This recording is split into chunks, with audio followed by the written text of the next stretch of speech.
Saya Melania Rosita Nusdi akan mempresentasikan hasil kerja saya yang berjudul Imunologi Defisiensi Imun.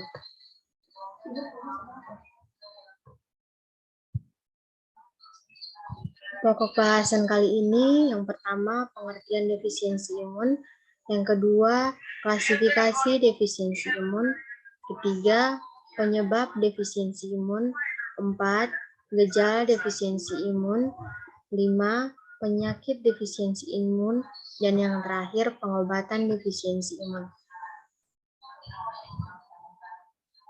Pengertian defisiensi imun.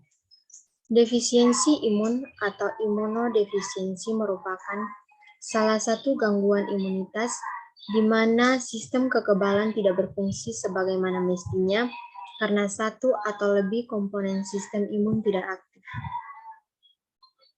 Klasifikasi defisiensi imun terbagi menjadi dua, yaitu yang pertama, defisiensi dari resistensi yang non-spesifik, yang kedua, defisiensi pada respon imun yang spesifik.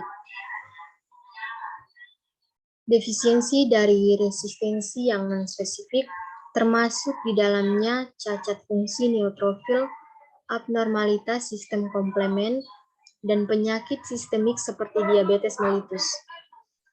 Mungkin ditemukan juga berkurangnya resistensi lokal terhadap infeksi dibandingkan pada penderita yang normal, sebagai contoh pada gangren kaki. Defisiensi pada imun yang spesifik terbagi lagi menjadi dua, yaitu imunodefisiensi primer dan imunodefisiensi sekunder. Klasifikasi lebih lanjut didasarkan apakah sel perantara yang terutama terkena ataukah produksi imunoglobulinnya yang terutama yang terkena. Imunodefisiensi primer.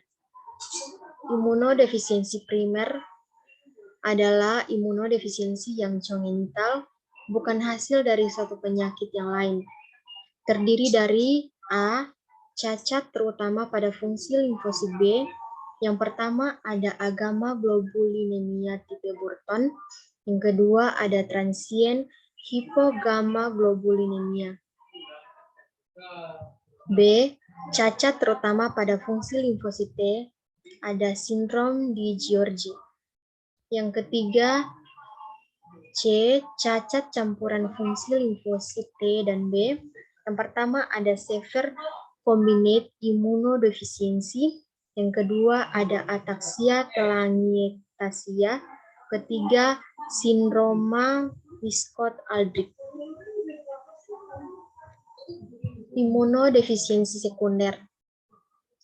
Defisiensi imun sekunder terjadi sebagai akibat dari penyakit lain, umur, trauma, atau pengobatan.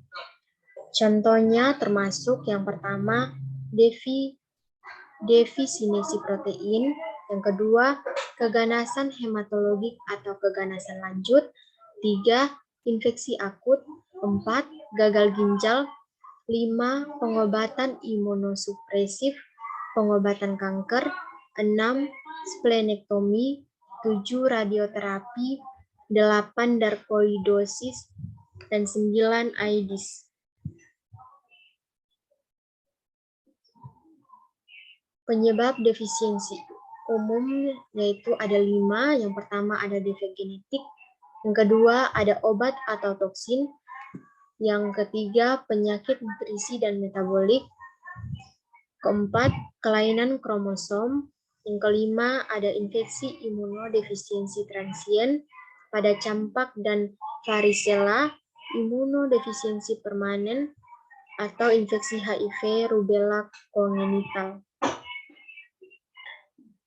Gejala utama imunodefisiensi. Gejala utama dari sindrom imunodefisiensi adalah pasien semakin rentan terhadap infeksi. Pasien dengan kegagalan imunitas humoral akan rentan terhadap infeksi bakteri. Pasien dengan jenis imunodefisiensi ini akan mengalami infeksi pernapasan yang berulang, termasuk pneumonia, infeksi pada saluran pencernaan, dan meningitis. Infeksi kronis seperti otitis media juga dapat terjadi. Pasien dengan agama globulinemia cenderung terkena infeksi yang parah dan biasanya menyebabkan kondisi yang fatal. Selanjutnya, penyakit defisiensi imun, ada isolate IgA defisiensi, yaitu hyper IgM syndrome, terbagi menjadi dua, yaitu common variable immunodeficiency dan generic deficiencies of the complement system. Pengobatan defisiensi imun, yang pertama ada pengobatan suportif, yang kedua pengobatan substitusi, ketiga pengobatan imunomodulasi, keempat terapi kasual.